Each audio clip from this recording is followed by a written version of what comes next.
What's up, everybody? Interested in getting interviewed? Want to share your story? Hit us up on Small Man. We can make it happen. Welcome, everybody, to another edition of Small Man's Podcast.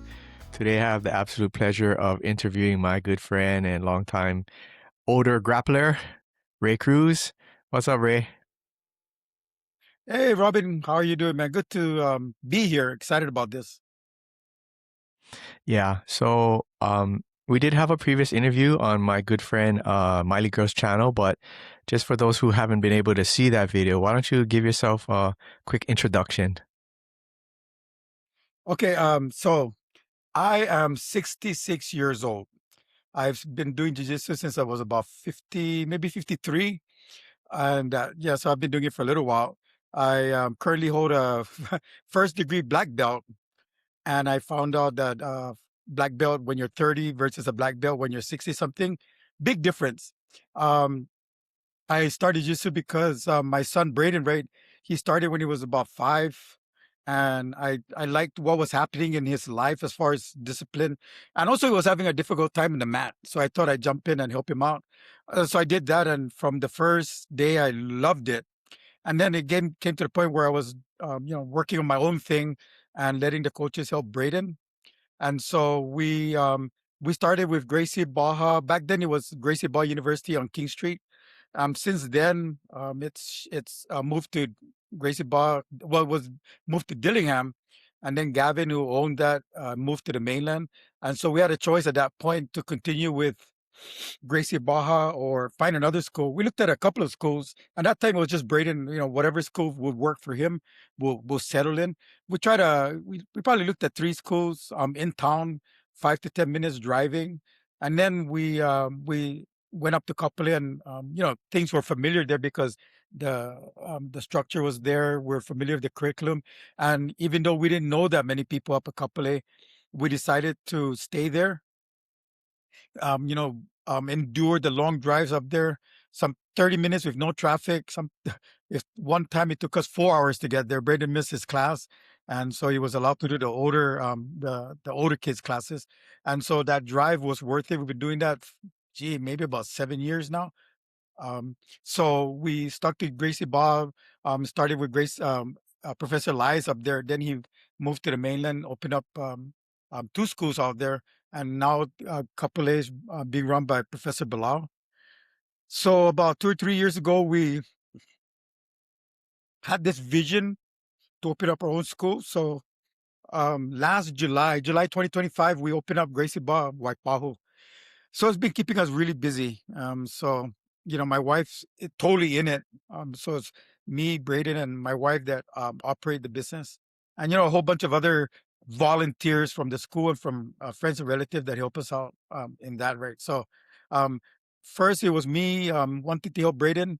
Then it was me loving the whole jiu-jitsu scene, right? The community, the technical aspects of it, the just the physical benefits I get, and then seeing that as a way of improving other people's lives, we wanted to open up our own, and so now that's been happening for a year. So that's where we're at right now. We're starting our second year at Gracie Ball Waipao. Loving jiu-jitsu. Braden's got his brown belt, and doing a lot of competitions. So that's where we're at right now. Cool. So, earlier on in life, right? So maybe even in your, I don't know, maybe late 30s or 40s, did you ever envision yourself doing jujitsu? No, in fact, it's really funny because, well, I grew up in a farm. Well, in Guam, it's called a ranch. So my dad didn't allow us to do any team sports because we had to come right home from school to help, with the animals and the crops and everything else. So I never thought of myself even doing sports. In fact, when I signed up after doing my first class with Gracie Baugh, I was the coach asked me what my goal was, and I was cracking up, I was laughing, but I said my goal is to be a black belt. And in my little mind, I didn't know it was going to be possible. So that's how that happened. I never saw myself being like this. I was more of a nerd growing up. I love math. I love science. You know, um, things in school came to me pretty quickly. So I never thought of myself moving into a physical type of um, activity, especially martial arts. That was far from my thinking early on. So, okay, so you didn't play any team sports. You didn't do athletics because of your upbringings. Were you active in any way after, like, I mean, you ventured off on your own, you got married, you had family and all of that. Prior to jujitsu, were you doing anything? I got into working out, and I, I you know, I didn't really like the scene going to a gym and working out there with everybody else. So I would just pick up um some weights. In fact, my oldest son, he had some weights that was giving away. So I just took him and I just started doing my own little thing. Um, just trying to get stronger. So I just, got into my little routine. I had all my my workout logged in and working on like max on all of this stuff. And then I started doing hit exercises, a lot of movement and a lot of just aerobic kind of things. And I was doing that pretty consistently right around the time Braden was born. And then after that, it wasn't a regular thing. I would just do it whenever. But I did I did manage, my to stay healthy with my eating, and whenever I could, I would do something active. Um, Diabetes, high blood pressure, um, all the Pacific Island diseases, it runs rampant in my family, both sides, mom and dad. So I knew that if I didn't take care of myself, I would get sick. So that was one of the my things was I didn't want to I didn't want to get diabetes for sure. So, and the two things that I kept hearing was stay active and watch what you eat. So I'm not a food crazy. I'm not, I'll eat my McDonald's every now and then. I'll take my shake every now and then. But overall, I watch what I eat. And I definitely, always wanted to stay active. And now with jujitsu, I get, I get that happening almost, you know, regularly all the time. Do you think that, you mentioned like you did some weight training, even though it wasn't anything like at a gym, you think that helped you later on in life as you're doing jujitsu? I mean, obviously not like lifting the weights to strength, but maybe the mindset or even some of the conditioning. Did that help you feel that help you in any way? Yeah, you know what? It did. And early on, I didn't realize it was a pun when your coach would say, "Wow, Ray, you're really strong." I used to say, "Thank you." Then I realized that it wasn't really a compliment. It was more like, "Dude, use less of your strength and more of the technique." So I and then growing up right in a farm, anybody that has grown up in a ranch kind of situation or farming or having to work with their dad every day, you're just going to get strong. Me and my brothers used to carry um 4, 5-gallon buckets of water, two in one hand, two in the other, and we'd have to march it like 100 yards to where our cows were. Then we'd have to take it back and go to the river and do that. And we do that like plenty times. And my dad didn't just raise like 10 or 20 um, roosters or cows or whatever. He would raise hundreds. And so he depended on me and my brothers to work. So I think growing up, that gave me that like the fundamental strength, and then I just kept it as I grew older. But I'm pretty sure it helped having a little bit of strength.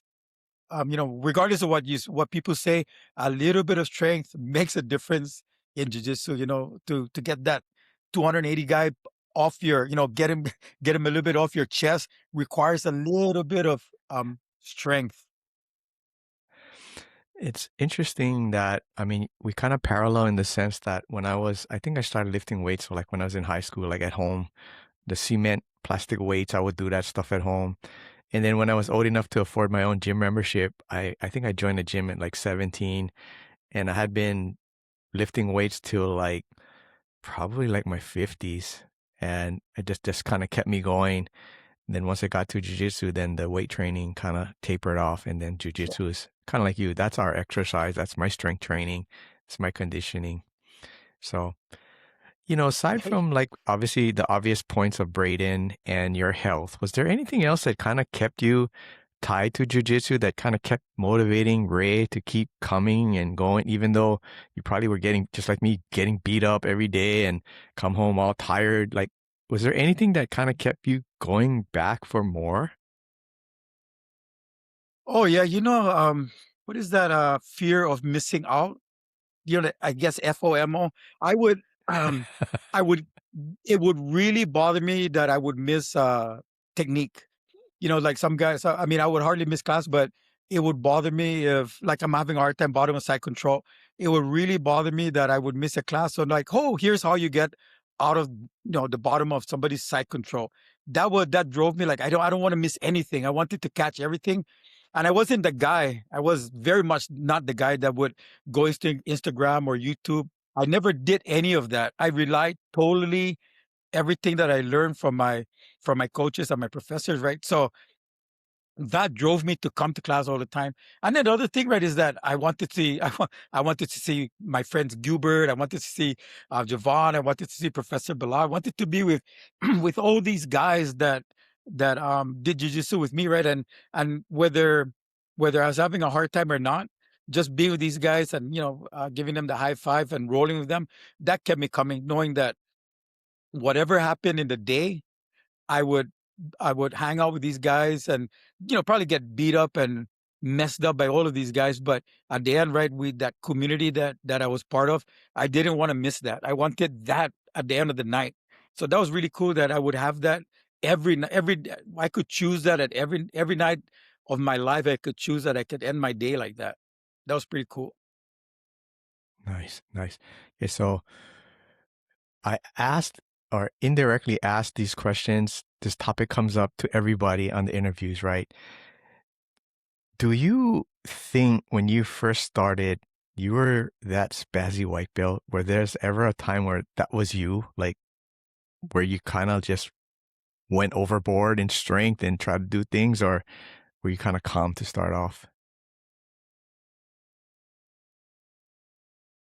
You know what? I didn't know anything about spazzy white belts. I had no idea what was all I knew that um well, already I knew my limitations as I was, and I wasn't like, it wasn't totally in my head like, okay, I got to watch out because I'm older and whatever. I just knew that I was probably lighter than this guy, and he might have a bigger gas tank, but I would go in not fully, not fully going because um it was just not, I just don't do that. I would never, I think even if I got into a fight, if I ever got into a fight, I would probably approach it with about 60. So if I ever had to engage, I would probably approach it 60 or 70%, just because I wasn't like that where I was that crazy guy, right? I would always take it easy. And then I noticed, without even being told, right, I would notice that my partners, and they're always, always higher belts and always better than me, right? I noticed every time that they would respond to me like, okay, Ray's coming at me at about 50%. I'm just going to bring it down to 50% to where it was at. And so I never, well, one time I got mad, and that was the worst, one of the worst memories I have. One time this guy would, you come in and you say, oh, this hurting, this is hurting, this is hurting. I said, okay, we'll go easy. And then I go easy and he just kind of go after me like 100%. And then we'll do that every time. And we're always matched up because we're about the same size, same weight, right? And he was younger than me, but still in the older side in the academy. And then one time I was like, not today. I just, something else. I wasn't correct in my head. I just went at it and, and I was successful. I was successful in whatever I was trying to do, right? Meaning I didn't get submitted, and I may have tipped him over a couple of times, but after that I felt really bad. I said, I can't believe I did that. Everything that we're supposed to be learning, I didn't, I didn't do it. But but I knew at that point, like, okay, if I had to, it was there. And so Mm, um mm. the one or two times that I did go at it, full force, spastic, whatever, I learned that that wasn't the way to do it. And sometimes I don't think the word is spastic, but there's these new guys that would come in and I would be partnered up with them. And and they would just come at me. I say, okay, I'm not gonna go spastic, but I'm just gonna bring it up a little bit. And that helped me for a while, right? And I would count on these young guys to run out of gas. And most times they do, and then I can like manage from there. But a couple of times they don't run out of gas. I say, I don't know what the heck is going on here. So I just survive. But I, if you know, and you and I have rolled before, right? It's that's definitely not my game. That high intensity, maybe moving a little quicker than what I would normally do, or just maybe moving through a move to get a position or to get a submission. Maybe just bring it up for a moment. But overall, it's not going to be an intense roll. You've been a black belt for what, about 3 years? Is it about 3 years you've been black belt? Yeah, almost 4. Almost 4. Almost 4 years. Try to think back. So you were like 60, your early 60s already when you got your black belt. How did it feel? Was it like a big sense of accomplishment or like just something like how did what was the feelings? What was running through your mind when you got the black belt? Well, I couldn't I was I was so emotional. I couldn't I couldn't speak right. I was shaking. I couldn't get words out because I was just I was a mess. So, when I got it together, right? Um, I wasn't. I was first. It was a to me, right? Like, wow, I did it. I felt a huge accomplishment. And even though it was just that black belt, that garment around my, that little thing around my waist, it represented way more than that cloth showed, right? It showed that I could, sustain this, and that I can endure whatever happens in those years of training, right? That I can come, and whatever happens, I can come again. So it taught me that I'm resilient. It also taught me that that if I can do this, if I can get through this, right, anything else in life is probably going to be easy. And then another thing that got me was, as if Ray can do this, right? And I told those guys that when I made my little speech, when I got my black belt, if I can do this, none of you guys have an excuse. None of you guys. And so that, people always tell me like, man, if I can do what you're doing at your age, or when I get to your age, I would be so happy. I said, you know what? Hopefully by then you'll be doing a lot more. But it was, I was excited. I was basically, I'm for sure emotional, and I was just a huge, like graduating, right? You get your degree, you walk across that stage, real, big deal, and that stays in you for a while. But then also, once you graduate, you step out of that and you're living your life, right? The good thing about jiu-jitsu is that once you get that black belt, you're out there living your life. You come back the next day, you still have that black belt. You still have all of those things that happened before then behind you that you can start to build, and you can still, motivate these guys that are coming along that they who think they're having a hard time. I'm just glad that I can do that for people. That I hear that all the time. Like, man, if I can, I'm staying in this because of you. In fact, at our academy, a couple of guys signed up just because I was there. Like, regardless of anything, they say, "Oh, wow, you got your black belt." I say, "Yeah," and I say, so we'll talk afterwards. And I say, "You know what? Because of you, because you're here, I'm gonna sign up." And so that is huge that we can get older guys to come in and do this, right? So that's another thing, right? That accomplishment is, felt really, really good at that moment, but then it just stays with you. It doesn't, you don't go back to, you never go back to zero. You just continue moving on from there. So, you've lived a long, full life, and of course, you have a lot more life to go. So, aside from family things, do you feel this is one of your highest accomplishments in your life? Yes, I got a bachelor's degree. I got a master's degree from UH. Um, I got my Eagle Scout when I was 11, or no, when I was probably 15 years old. Um, and, I mean, I can, you and I can list all these accomplishments, right? But if I, I'll mention it to people out there in the world, and they say, yeah, that's okay. But getting that black belt, it was it just because to earn it was, you had to put in a lot of blood, sweat, tears, brains, everything.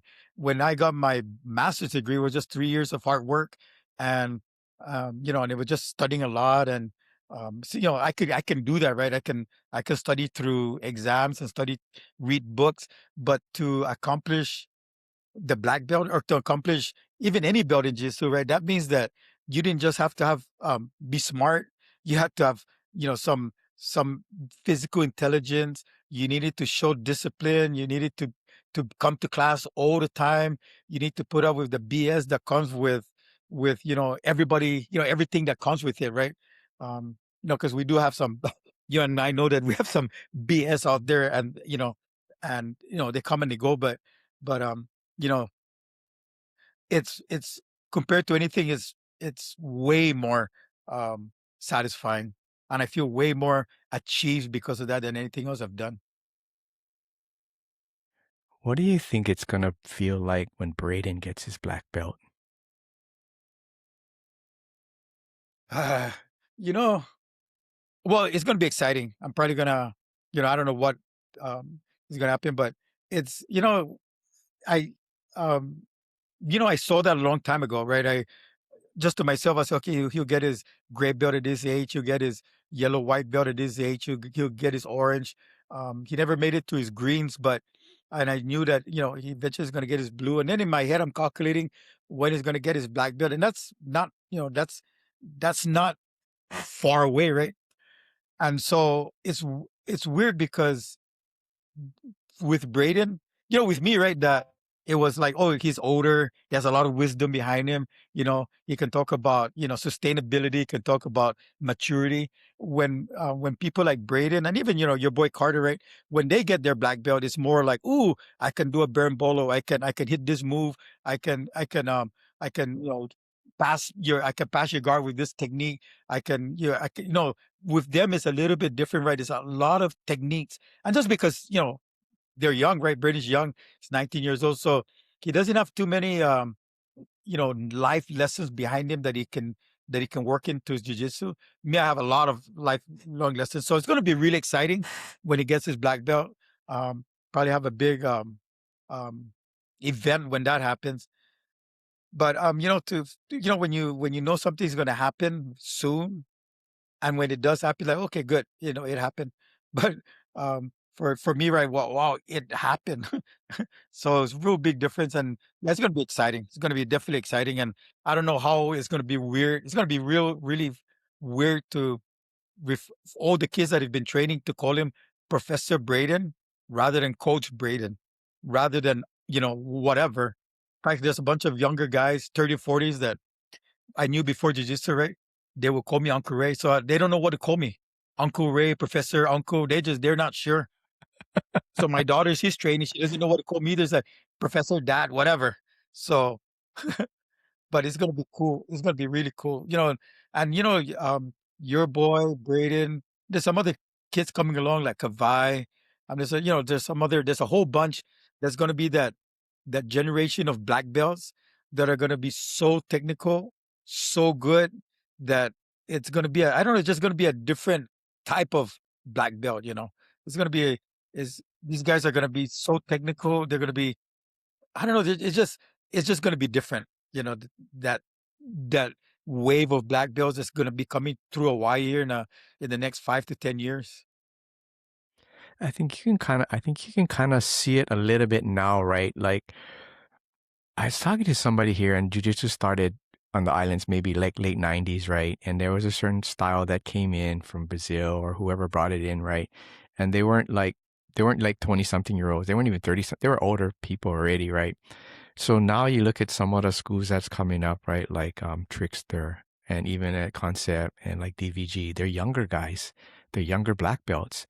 They have a very different perspective on how to train, what to train, like where can you train? I mean, it's very different. So I can only imagine. I'm excited, like you said, for that next iteration of black belts, what that's going to look like when our kids become black belts and ultimately become professors and they're running their own schools. It's going to be an Yep. interesting time for Yep. jujitsu on Hawaii. Yep. I'm excited What's about the that. And it what? seems like, that old, right? No, go ahead, Ray. Yeah, like that old school jujitsu deal where, you try not to get into another school space, right? Whether it's just meeting at a coffee shop, right? Don't, you can talk to them, but don't exchange techniques or whatever. And you definitely don't go to that school. So now these guys are meeting up. They're going to open mass. They're helping each other out. They're you know cross training. Um, I'm not sure what people think about that, but I love it when, like, that day when me and Braden went down to Concept to train with you guys, that open mat. I love it when we do that. And you get to see that part of those other guys in the community that you never, or you hardly ever see, right? I think this group of kids coming up, they're gonna put um that bond together. Maybe they can call themselves Team Hawaii. Yeah, I think there's kind of a movement for that. Even like I never mentioned, but like at Roots, the guy Joy that runs it over there, Professor Joy, that's kind of what he says. This is Team Hawaii. So he already has that, instilling that mindset in the people that train there and visit his school. So I always think that some of the reasoning behind the limiting cross training in the old days is because the information was just locked into the school, right? There was no YouTube and Instagram. And I mean, the guy told me like you had to go on eBay and buy one VHS to like get techniques from other places. So the spread of information was very limited. Nowadays, I can open my phone and I can look at 100 different things. There are no secrets. I mean, tournaments, competitions worldwide, you can see them at your fingertips, right? So there's no secrets per se, right? So I'm Good. glad that it's come to that point where our kids can train together. It's not like, oh, that's those guys' school. We cannot talk to them. They're like the enemies. I think don't get me wrong, it's still in some small pockets here in Hawaii, but I think it's in the minority now, which is I think is a good thing. All right. So Yeah. you've been Yep. we've been on this earth for quite some time, right? And we've gotten multiple lessons. What do you think is one of the bigger lessons you got from jujitsu that you apply to your life that maybe you wouldn't have if you hadn't stumbled upon jujitsu?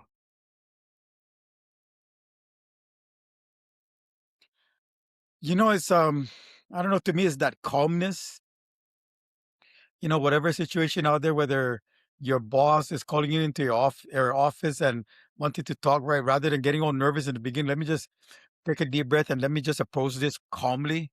Um, you go into a restaurant and teenagers next, a table next to you, they're just cussing up and not being mindful of the families around them. You can easily calmly go up there. Excuse me, kids, can you guys just bring it down just a little bit because my family's over here? Just to approach it calmly. And so that's what I noticed, right? That jujitsu, I mean, whatever, whatever is tying you up, right? The knots in your heart or in your body, right? Whatever is happening there when you do jujitsu, when you go train, your those kind of go away, right? And you're left with like, now you can get a deep breath and say, okay, now I'm ready. So you go to bed that night, you get up in the morning, you're calm. Things that happen in the day, you can take it in the correct perspective, right? Somebody cuts you off in the freeway, you say, you know what? I'm glad I can be that guy for you. So um I just, yeah, that's the thing about jiu-jitsu that I feel it just has me thinking about every situation. You have a choice of how you approach it, and I just want to approach it calmly. My wife doesn't think I do that though, but sometimes she thinks, "Why you gotta be like that?" Like, okay, okay, thank you for reminding me. Sometimes she said, "Why? How come?" Like, okay, calm, relax. Yes, and then sometimes when I forget, because sometimes I just things just get the best of me sometimes, and I'll say, "Oh, okay, sorry," and she'll remind me that you know, calm, relax. Nothing is that bad to me where you have to like go crazy. Nothing is that bad. Yeah, I hear you about the wife part. Yeah, I get some of that feedback too, so I'm quite familiar with that. So, throughout your years, right, through your jiu-jitsu, is there something you wish, like when you first started, like somebody said, "Hey, Ray," and then they gave you a piece of advice that would have helped you get through some challenging part of jiu-jitsu early on? that you had to kind of struggle through to get past? You know what? I didn't learn this till, gee, I think it was a midway through my blue belt. Um, and then some, and this happened a lot when I started. I say, "Hey, what are you working on?" And I'll say, "Working on? I don't know. I'm not. I would never know what I'm working on, right?" And then I would listen in conversations, and they'll say, "Yeah, I've been working on half guard. I've been working on this arm bar for the last 2 or 3 months." And so one thing that I wish I had put in my head early on was like, okay, let's be intentional about our training, right? Approach every class like, okay, when I get the opportunity, I'm going to hold that guy in my close guard as long as I can and make that an intention. And I just never really had that, right? I just like everything. I would try to do everything all the time with everybody. And it was, like scattering things out there, right? I didn't, so I think I may have held myself back just because I wasn't intentional with things, right? And I would learn, some people come in and they'll, in fact, the first time I ever heard of the Toriando Pass, this guy, a visiting student from another Gracie block came and he, working in open guard and he passed me and I said, wow. He says, yeah, that's Toriando Pass. And I said, oh, cool. And then um, that's one of Braden's big things, right? The Toriando Pass. And so, and this was just within the last year, right? He would say, okay, we're going to look at the Toriando Pass. I said, ooh, I heard of that.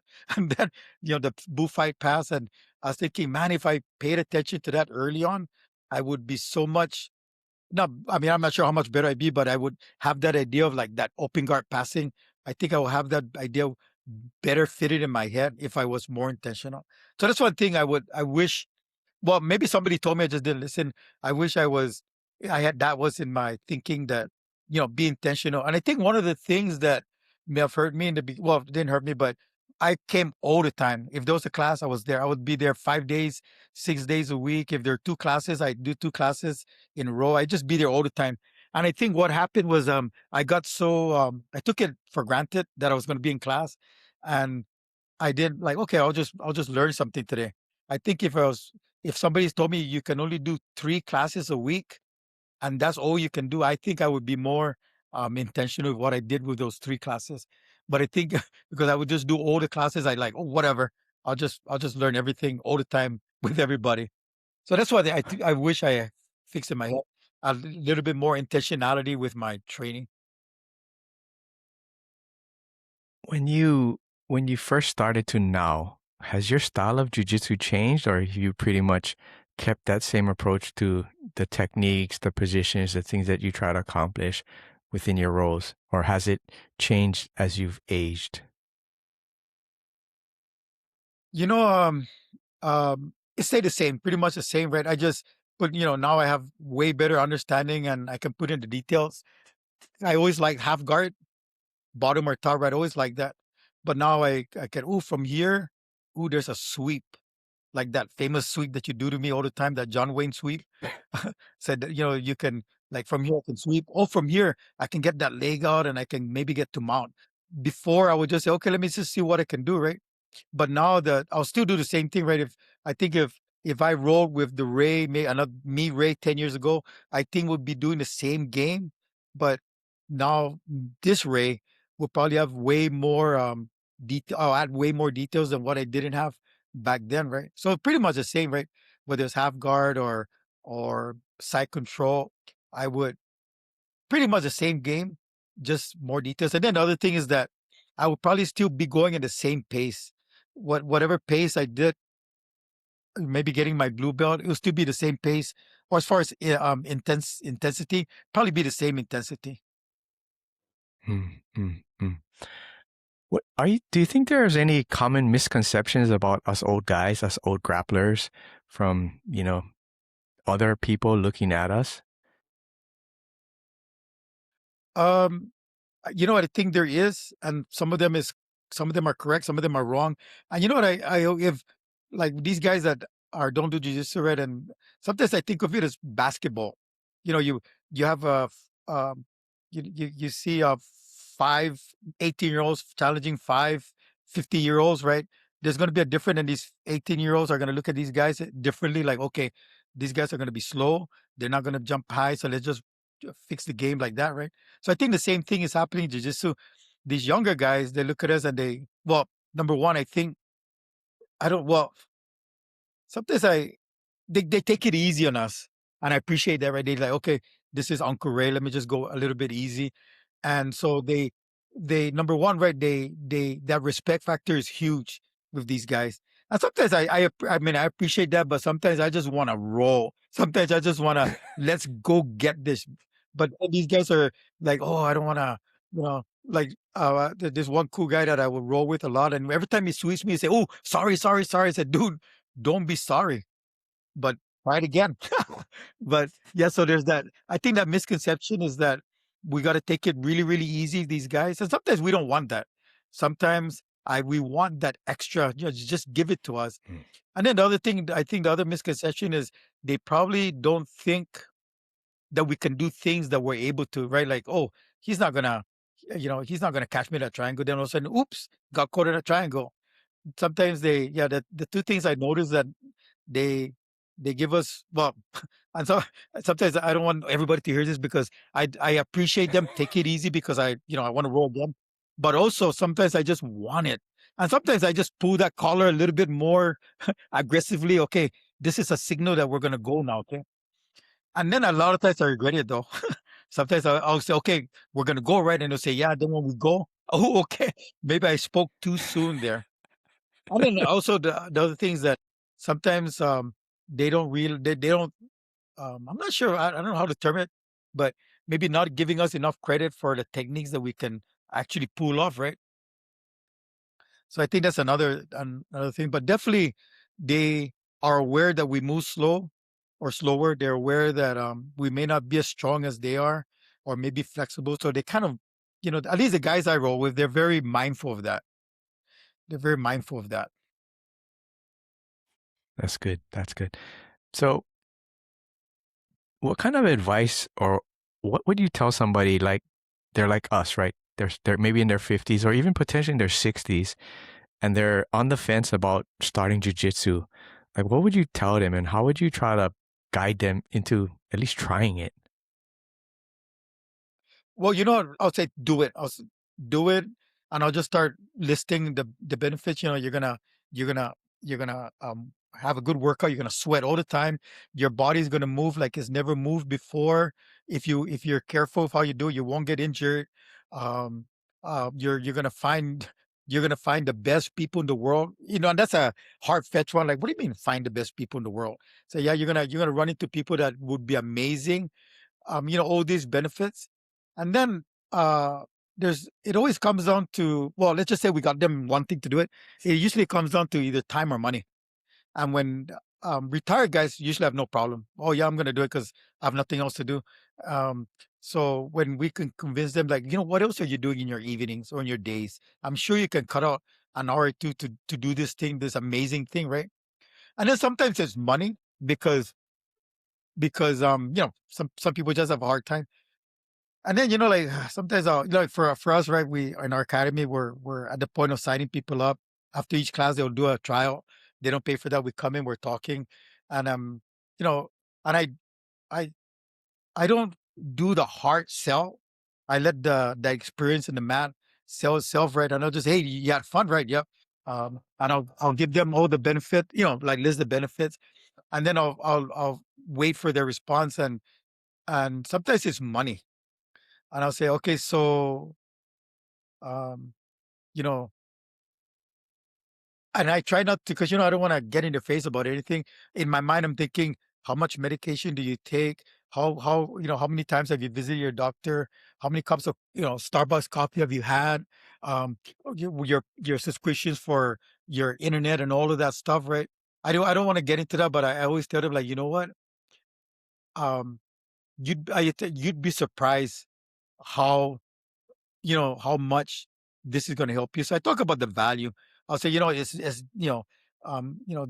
is the price. This is per month, and also you gotta consider the value, right? How much is this thing going to come back to you? And I always tell them, like, you're not for us, right? You're not bound to a contract. If it doesn't work, it doesn't work. We're not gonna we're not gonna force you to continue doing jujitsu, right? We're just gonna we can freeze your account, we can cancel, we can do whatever. You're not locked into this thing. So I just try to take away everything, every excuse that they might have. And then sometimes they just don't want to do it. And that's okay, right? It's just I believe that it's for everybody. When you say, sometimes I never want to tell people, you know what, jiu-jitsu is not for everybody. In my mind, I think everybody should be doing it. So I just say, you know what, maybe not now, maybe right now is not the time, but coming later, we can revisit this thing. So I just, there's a lot of benefits, and sometimes that benefits you get right on the first day. Sometimes the benefits you experience a couple of months into it. But you talk to almost anybody that's actively participating in almost every academy here in Hawaii, you ask them, should I do jujitsu? Everybody will probably say yes. Yes, do jujitsu.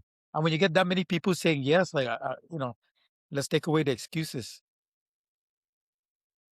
And for sure, when Yeah, I people mean, say, sometimes I'll try to talk to these parents or these grandparents, right? I'll say, hey, when are you ready you look like an A1. How about if you try this gi? And they'll look at me and they'll say, I'm too old. I'll say, you know what?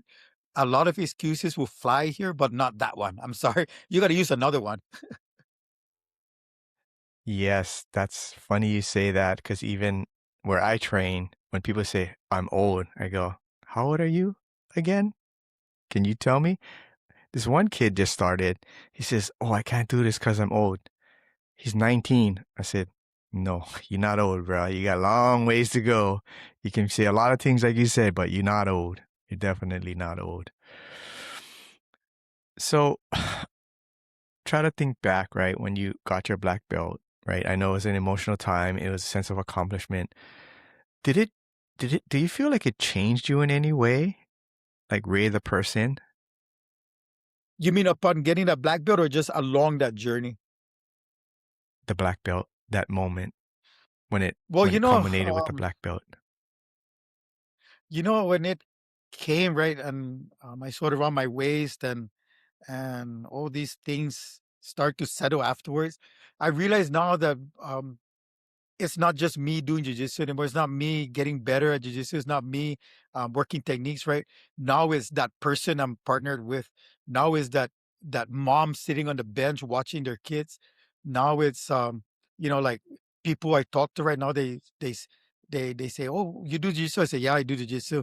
And then maybe somewhere down the road, they find out that, oh wow, that guy's been doing it for a long time and he has a black belt. So now it's that sense of responsibility that rides on me. When I got that black belt, I said, okay, oh, now when they say when you get that black belt, now the journey begins. The journey, continues, but now the journey is on the other side. Now you're the guy that people look to as like, ooh, you know, he's a good guy. Jiu-jitsu must be good for me. Um, you know, so when I'm talking to people, it's almost like sometimes it drains me because I'm not an extrovert, right? It takes a lot of energy for me to be around people all day long. But every time I'm with somebody, I gotta make sure that I'm energy is high, smiling, encouraging, positive, right? Everything, because my responsibility now is like I represent jujitsu and I represent almost everybody that does jiu-jitsu, and I want to represent it correctly. And if I was a jerk, and I say, wow, why would I want to do that if that guy, I don't want to be like that guy. Yeah, so definitely that black belt changed the way I looked at things. Now it's not in, getting better, working that technique, me, right? It's now everything is, the arrows now are pointing out, right? What can I do? What can I do for this community? How can I help that student that's struggling, and that simple move, right? How can I convince that dad not to withdraw his kid from jiu-jitsu because this is the thing that's going to help him? So it's really a lot. Sorry about that. Nope, nope.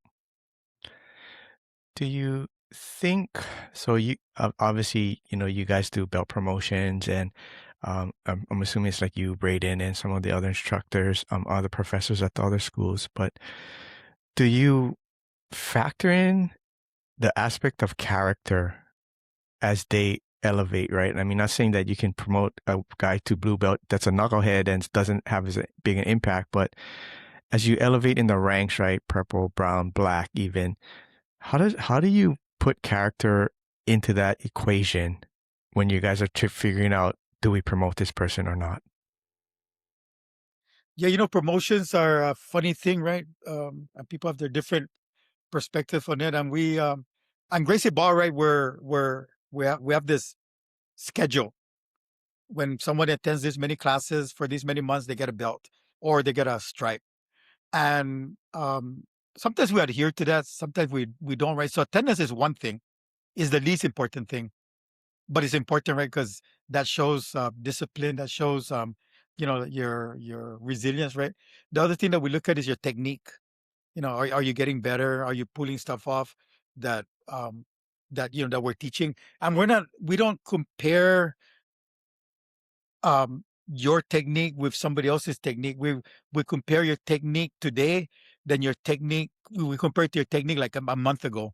We look at how Ray's technique has improved right over the month, right? So that's a second thing that we look at when we look at promotions, right? And that's kind of level with attendance.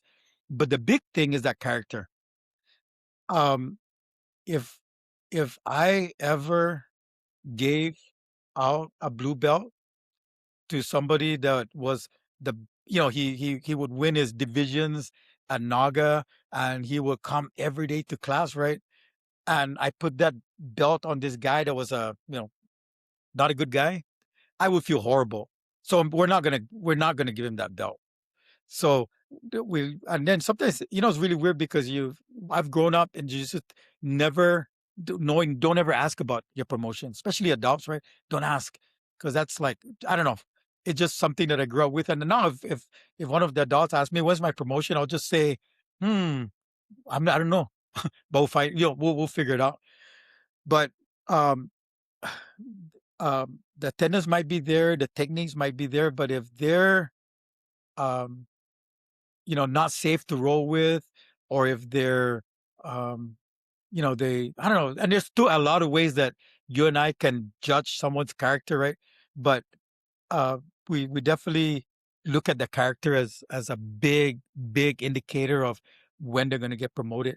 And we don't like if somebody acted like a jerk, right? And they got a blue belt, they're going to think it's okay to be a jerk, and then they're going to go out there and be a jerk, and then they're going to say, "Oh yeah, I trained over Gracie Ball White Power."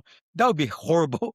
That would be so bad, and we definitely don't want that, right? We wanna make sure the character is there. That's to me, right? That's huge. As if somebody gets promoted, the character is up here.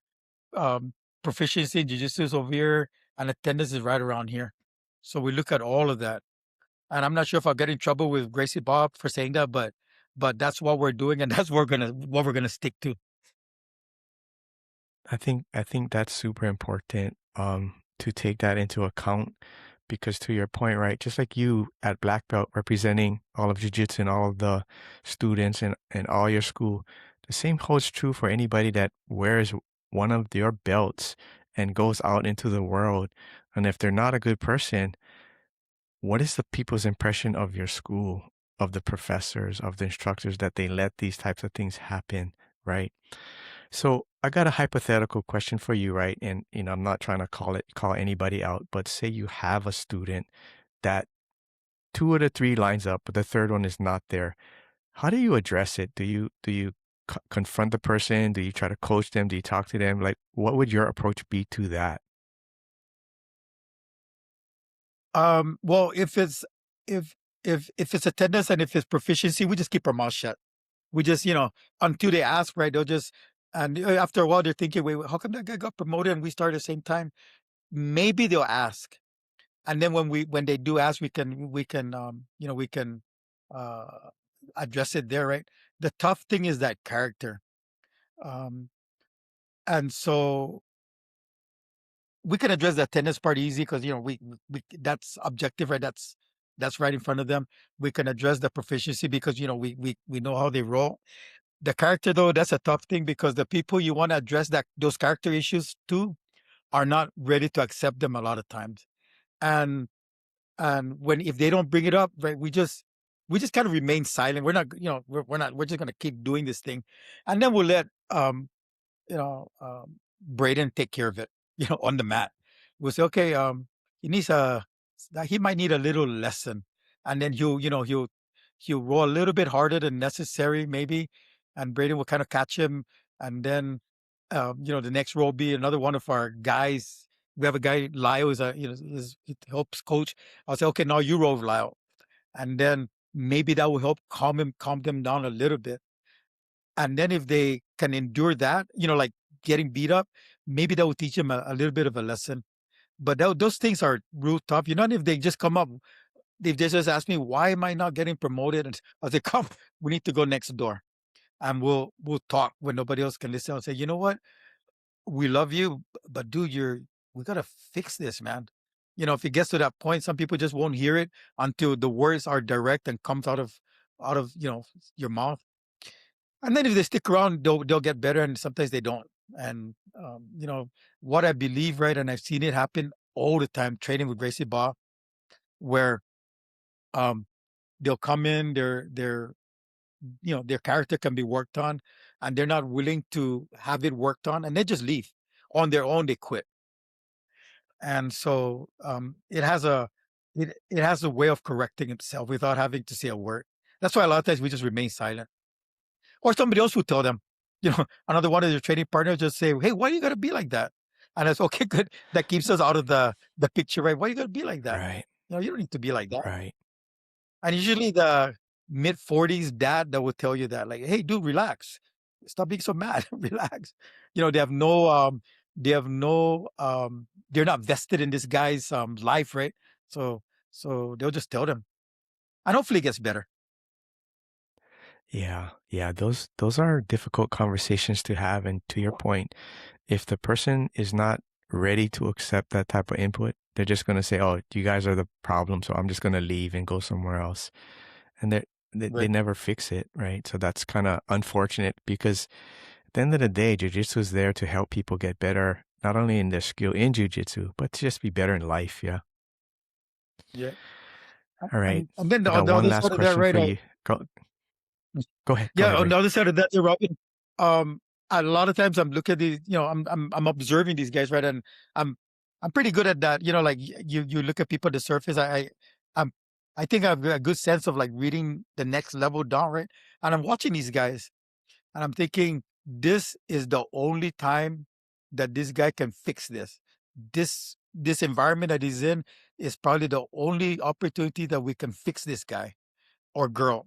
And if we lose him or lose her, he's gonna be like that for the rest of his life, and he's probably not gonna be a good person in the community, right? So I also think about that, like, how can I hold on to this person without damaging everybody else in this environment, right?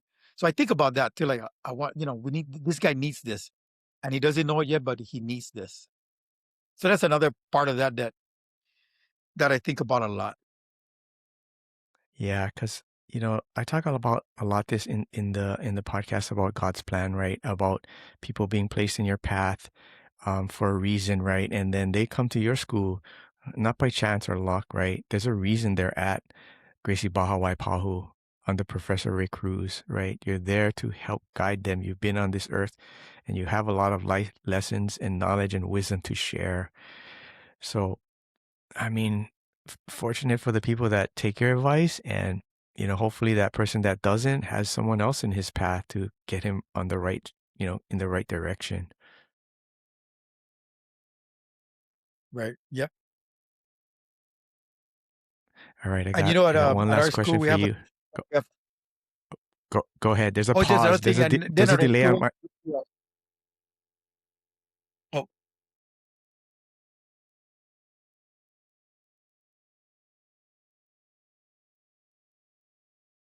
Go ahead, Ray. oh, the other um the other ingredient or power source that we have at our school, right, is Linda. Whatever is happening in the academy,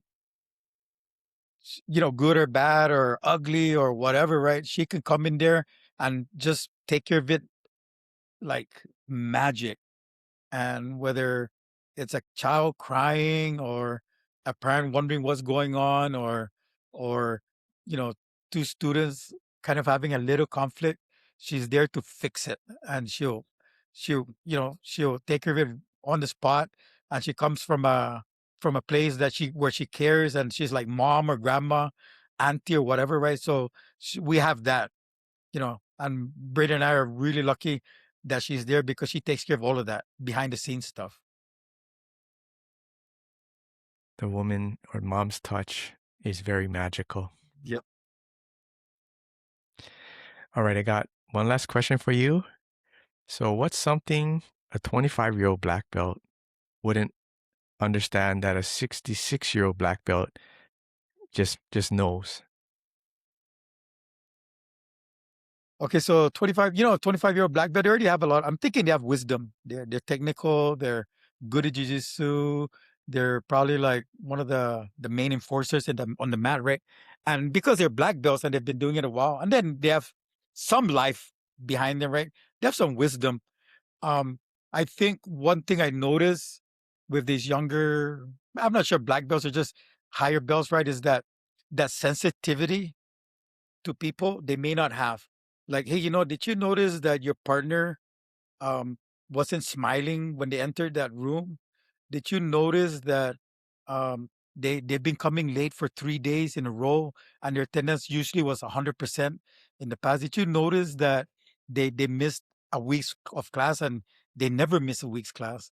Have you noticed that um that the husband and wife used to come all the time. Now it's just the husband coming. I think the one thing that they may not have, these 25-year-old black belts, is that sensitivity, especially people sensitivity, right? Um, because they come in there, they want to roll, they're gonna pull off this move that's in their head.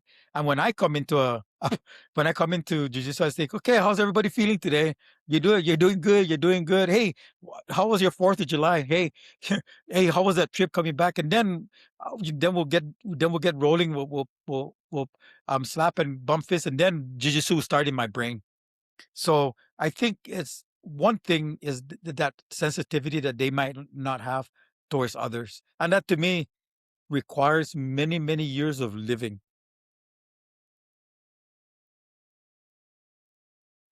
Yeah, having a compassion for others beyond yourself, right? It's an acquired skill, yeah, through many years of experience. Right. All right, Ray. I want to thank you again for taking time out of your busy day. Oh, I did have one last question, and this has nothing to do with jujitsu. Sure. So when I interviewed Braden, he told me he was homeschooled. But then I said, that's interesting because your Yeah. dad's an educator, right? So I said, why did that happen? He says, I don't know. I said, okay, I'm gonna ask your dad why the homeschool path Okay. versus dad, an educator, that's his profession. So I don't know if there's a reason. I'm not trying to be nosy, but I just thought it was an interesting contrast. Well, okay, so we're believers, right? We we know that nothing here is because of us, right? And so we know that I am fully aware that we have a creator, and Jesus came down and he saved us, right? And we owe all of that to him. So that one was number one. And so when we would, I mean, our oldest son, he was um we sent it to public school, and then as we looked at what was happening in the world, even 19 years ago, right, or whenever, it was a different world than it is now, and I didn't want to send Braden out there to get confused or to get to have his faith diffused a little bit. So I wanted to have take full charge of that, where we're gonna make sure that what's important remains important for you, right? Not what's out there in social media, not what your friends are doing, right? That's the first thing. We wanted him to be grounded, and we wanted to make sure that he was not influenced, by the world, right? And then Linda was Linda was willing to quit her job and stay home to homeschool. Well, we homeschooled our older daughter, She's in her 30s now, and then we homeschool Braden. So that's the first thing, right? We wanted to take charge of that part, the spirit part, the spiritual part of him. And then the other thing is that being an educator, public school, uh, I know the issues that go on in the public school, and I see the kids all the time. I see how much how much they're dealing with, and they don't even know what they're dealing with, right? The the cussing, the fighting, the drugs, and all of that stuff. I see it every day. I see it all day long, and I definitely didn't want my kids to be in that environment, right? I definitely didn't want that in that environment. And we could have gone to private school, but I didn't have the money for that. So say, okay, private school is out of the question. Homeschool because mom is willing to stay home with you. The curriculum isn't that expensive. It's real flexible. Our time is flexible. You can learn about biology by going down to the zoo. We can visit the Bishop Museum to learn about volcanoes. And and we never really got into it, but if you ever wanted to learn about the Golden Gate Bridge, we'll go visit the Golden Gate Bridge. So so that was another part of that. We didn't want the their constraints of going to a school to be part of Braden's growing up. And some people say that he missed out on socialization. He, where a lot of the kids that I have, at the school that I teach at, they'll say, "Doesn't Braden have any friends?" I'll say, "Yeah." And sometimes I'll joke like, "Yeah, I'm his friend. Me, I'm friend number one. Mom is friend number two." I would just joke around, but he has he has a lot of friends, and the friends though that he has, we sort of picked them for, we didn't pick the friends, but we picked the activities, right? His friends are jujitsu friends. His friends are school friends. I mean, church friends. Uh, so the the people that he's become friends with are those people that we brought him around to, right? These different environments. And so, because jujitsu is full of strong guys, strong moms, he had a lot of good influences growing up. So that's another thing, right? We didn't, we felt he didn't lose out, and he's a pretty smart guy, intelligently. I mean, he can figure things out, and I'm surprised because a couple of kids at our academy, high school kids, I'll just ask, "Hey, what's photosynthesis?" And they'll say, "Photo, did you take biology?" "Yes." "I don't know what photosynthesis." And then Braden and the side will say, "Isn't that where plants get energy from the sun and generate those molecules from the carbon dioxide and turn it into oxygen and these organic compounds?" Like, "Oh, and then I'll look at him and say, "Oh, you know that?" I'm surprised because he just read that from a book. I never had to like really check his learning, and he knew that. So I knew that homeschool worked when we were having discussions like that with the kids that I would encounter in public school, and look at how he responded. So that's pretty much it. Um, we didn't want we wanted to influence him spiritually as much as we can, and we wanted to um, make sure that he wasn't in that crazy environment that the public school system has. And it's amazing because public school teachers, we take this survey, and one of the questions in these surveys is, would you send your kids to public school? You'd be surprised the percentage of teachers that say no to that. Mm, I was surprised when I mm. found out, like, whoa, almost all of us won't send our kids to public school. And if you teach at a public school, you're an administrator, sorry.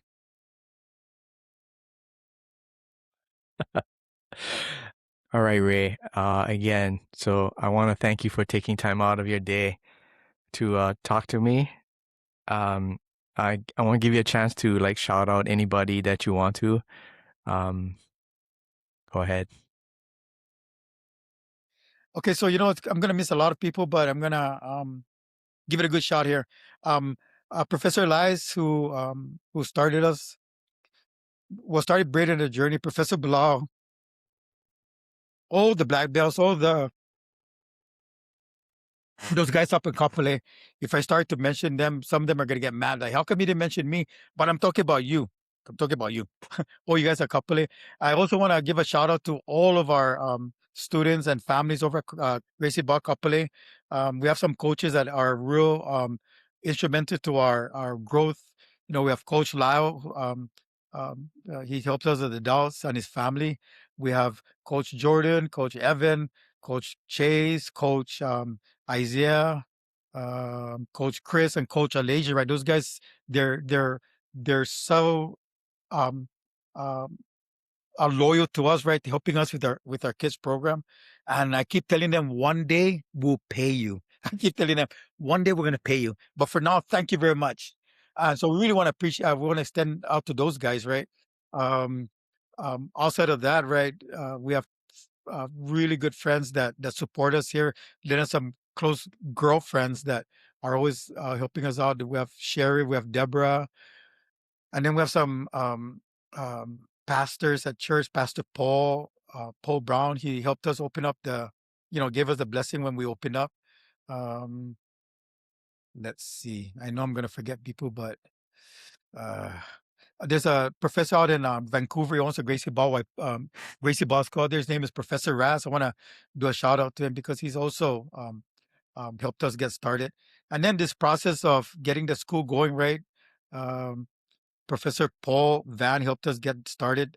Um, there's Lena and Alex and Sherwin who helped us get the property up at Waipahu.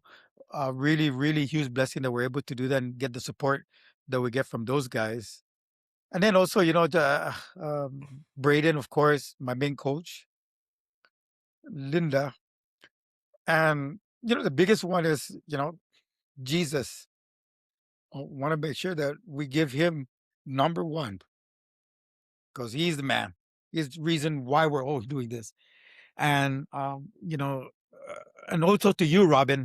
I'm not sure if you realize your reach, because I've been going through some of the videos that I've watched that you've done, right? Small Man, and even when it was under Miley Girl, and I just look at the views that some of these videos are getting, and some of them are, I when I looked at my first video, I thought, oh, maybe I'll get 20 or 30, but wow, it was up in the hundreds. So like maybe not a lot, but that's a lot.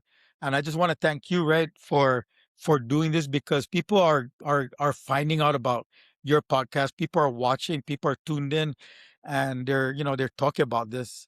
And so wanna, give a shout out to you for making this available to the community. And I'm telling everybody about it. And you're going to be getting these random people saying, "Hey, can I be on your podcast? I'm just a white belt, no stripes. I don't know what I'm doing, but I love this thing." You may be getting those kinds of calls. I welcome anybody and everybody. So if you're out there listening to this or hear about it, reach out to us, Small Man Jiu-Jitsu on Instagram. You can message a YouTube video anyway, and we'll get you on. From everybody at Small Man, we thank you, Ray. You guys have a great day, and we'll see you on the mats. All right, Robin. Thank you, man. Appreciate it. See you guys soon.